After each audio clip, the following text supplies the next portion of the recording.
If you have ever opened a textbook, seen hundreds of pages, and closed it again, if you have ever thought, I don't have 3 hours to study, so I won't study at all.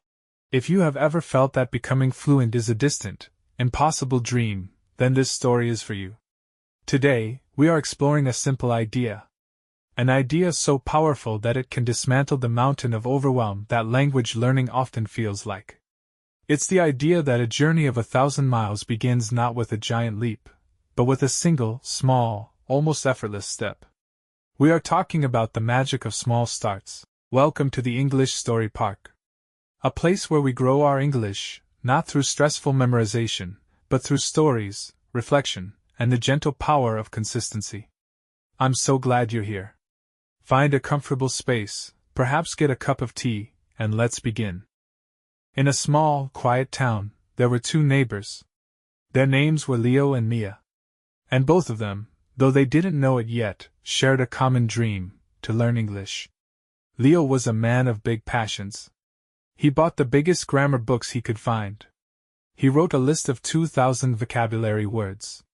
He cleared his entire Saturday, from morning to night, for what he called his English marathon. He sat down at his desk, full of energy. But after an hour, the rules of the past perfect tense began to swim before his eyes.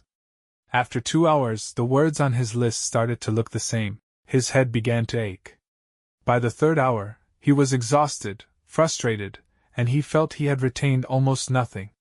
He pushed the books away. This is too difficult, he thought. Maybe I'm just not a language person. He didn't open the books again for the rest of the week. The mountain was too high to climb. Now let's turn to Mia. Mia was just as busy as Leo. She had a job, friends, and responsibilities. She also saw the mountain. But she thought differently. She thought, I cannot climb that mountain today. But perhaps I can walk for 5 minutes in its direction. So, that very same day, on her bus ride to work, she did not open a giant textbook. She simply put on her headphones and listened to a short, slow English podcast for the duration of her ride, about 10 minutes.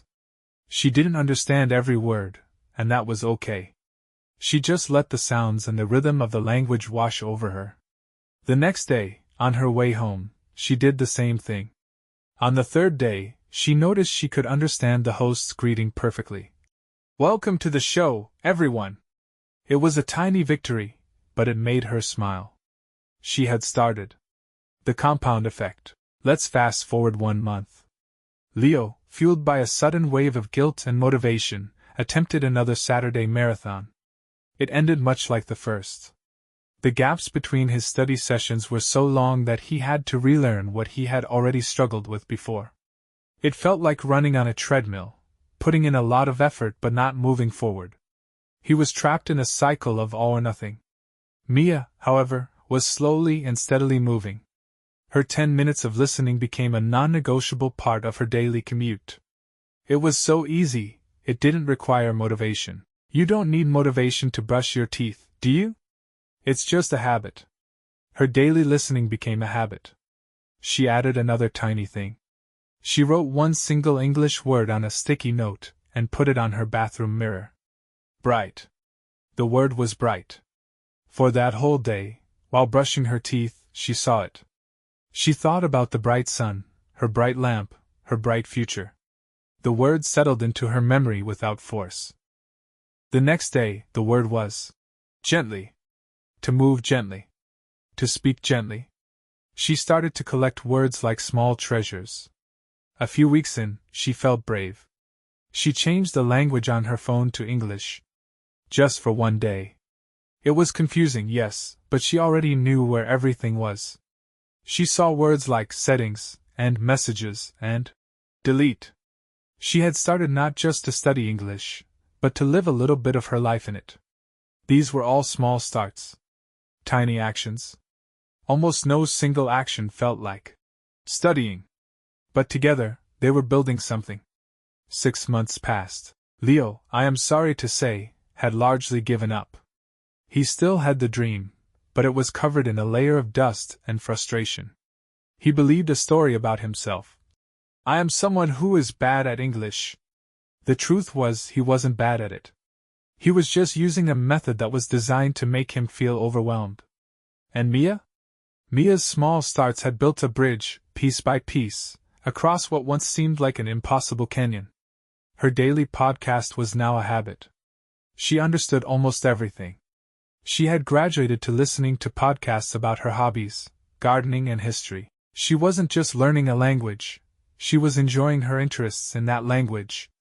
One day, a tourist stopped her in the street. "Excuse me," he said. "Can you tell me how to get to the train station?" It was a simple question, in English. Mia's heart jumped. The old fear, the fear of making a mistake, rose up for a second. But then she took a breath. She knew these words. She had heard them on podcasts. She had seen them on her phone. She smiled. "Of course," she said. "Go straight for 2 blocks. Then turn left. You will see it." Her grammar wasn't perfect, but it was clear. The tourist smiled with relief. "Thank you so much. Have a great day." It was a 60-second interaction. But for Mia, it was a moment of triumph. Her small starts had led her here. They had given her the tools to connect with another human being. She didn't need to be perfect. She just needed to be able to help. And she could. So, what is the difference between Leo's story and Mia's? It wasn't about time. It wasn't about talent. It was about strategy. It was about the magic of small starts. Leo believed he needed a huge block of time to make progress, but in doing so, he made his brain resist. Our brains are designed to avoid huge, difficult tasks that have no immediate reward. They see it as a threat, as a waste of energy. Mia tricked her brain, in a good way. She asked for so little time and effort that her brain didn't put up any resistance. 10 minutes? Okay, we can do that. 1 word? That's easy. And because she did it consistently, the compound effect took over. Small, smart choices, repeated consistently, lead to staggering results over time. Now, let's talk about your English. The moral of the story isn't that you must listen to a podcast. The moral is to find your own small start. What could it be? Could it be learning 1 single word each day? Could it be writing 1 sentence in a journal before you sleep? Could it be reading 1 paragraph of a news article? Could it be singing along to 1 English song? Your mission is not to become fluent today. Your mission is to find your 5 minutes. Your 1 small action. And to do it consistently. Let go of the need for perfection. Embrace the power of starting small. And to help you, let's look at some of the language from our story. First, our key phrase. Small starts. A start is a beginning. So, small starts are tiny beginnings. Next, the word. Overwhelm. This is a feeling when something seems too big, or too difficult to handle. Leo felt overwhelmed. Then, consistency. This is the regular, repeated action. It is doing the small thing not just once, but again and again. Mia's power was her consistency. And finally, a beautiful word. Compound. As in the compound effect. This means the results get bigger and bigger over time, like interest in a bank. Small actions compound into big results. So, as we leave the park today, I want you to think about one thing. What is the one tiny, almost effortless small start you can make in your English learning journey this week? Don't tell me. Just promise yourself you will do it. Thank you for walking with me through this story today. Remember, be kind to yourself. Celebrate the small starts. This is the English Story Park reminding you that every big journey begins with a small, brave step. Until next time.